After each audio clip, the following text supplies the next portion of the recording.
Hello viewers, welcome to వైషో creativity. నా గార్డెన్లోకి కంపోస్ట్ ప్రిపేర్ చేద్దాము అనేసి కంపోస్ట్ బిన్ అయితే ఆర్డర్ పెట్టానండి అమెజాన్లో. ఇందులో ఏంటంటే మనకి కంపోస్ట్ పురుగులు పట్టకుండా చాలా స్మెల్ లేకుండా ఈజీగా ప్రిపేర్ అయిపోతుంది. అంటే తీసుకున్నాను, చూద్దాం ఎలా ఉంటుందో.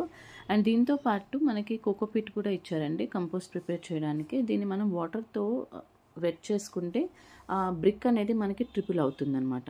దీన్ని మొత్తము ఇలా రాలుకుంటే మొత్తం పొడిగా అయిపోతుంది. సో ఇప్పుడు ఈ కోకోపీట్ని తీసుకొని ఈ బిన్లో అడుగున హోల్స్ ప్లేట్ ఉంది కదా, దాన్ని ఫస్ట్ అది పెట్టి దాని మీద ఒక లేయర్ ఈ కోకోపీట్ స్ప్రెడ్ చేయాలి. ఇప్పుడు బ్రౌన్స్ యాడ్ చేసుకోవాలి, మనకి ఎండు ఆకులు యాడ్ చేయాలి. అవి లేకపోతే కనుక మీరు మామూలుగా మనము ఆర్డర్స్ పెట్టుకుంటాం కదా, ఇప్పుడు అమెజాన్, ఫ్లిప్కార్ట్ అని చాలా పేపర్స్ ఇలాంటివి వస్తున్నాయి. అవి కూడా మీరు యూస్ చేసుకోవచ్చు, ఏదైనా కార్డ్బోర్డ్ యూస్ చేసుకోవచ్చు. అండ్ ఇవి నా గార్డెన్లో వచ్చిన వీడ్ అనమాట, గ్రీన్స్ అంటాము. అండ్ ఇప్పుడు kitchen waste like vegetable peels and fruit peels వేసుకోండి ఒక లేయర్. ఇందులో బొకాషి అని ఒక పౌడర్ ఉంటుందండి. ఈ పౌడర్ యూజ్ చేశారంటే మీ కంపోస్ట్లో ఎలాంటి పురుగులు రావు and compost and bad smell అనేది ఇవ్వదు. ఇదిగోండి, ఇది బొకాషి పౌడర్. అండ్ అది వేసిన తర్వాత మళ్ళీ కోకోపీట్ ఇలా ఈ మనం ఫస్ట్ లేయర్ ఫామ్ చేసాం కదా, అదే విధంగా మళ్ళీ అదే ఆర్డర్ ఫాలో అవ్వండి. Browns and vegetable peels end అయిపోయిన తర్వాత కొంచెం పులిసిన మజ్జిగ యాడ్ చేయండి, వాటర్ అయితే యాడ్ చేయొద్దు. ఇప్పుడు దీని ఒక కార్నర్లో పెట్టేసేయండి. ఇలానే డైలీ వచ్చే కిచెన్ వేస్ట్ని మీరు ఇదే ప్రాసెస్లో లేయర్స్గా వేసుకోండి.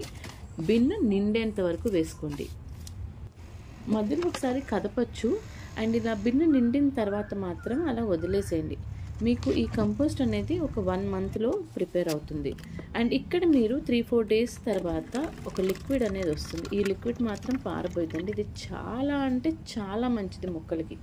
ఇదిగోండి, నాకు ఒక హాఫ్ బాటిలే పట్టాను నేను, కొంచెమే వాడదామని, ఇంకా ఉంది అందులో.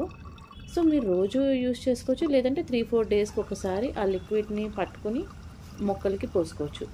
నేను ఈ లిక్విడ్ని ఈరోజు ఏ మొక్కలకి పోసానంటే, చూడండి ఎంత ఫ్రెష్గా, ఎంత మంచి ఫర్టిలైజర్ అంటే ఇది అసలు మొక్కలకి. ఇదిగోండి, మొన్న దోసకాయ హ్యాండ్ పాలినేషన్ చేశాను కదా, దానికి యూజ్ చేస్తున్నాను.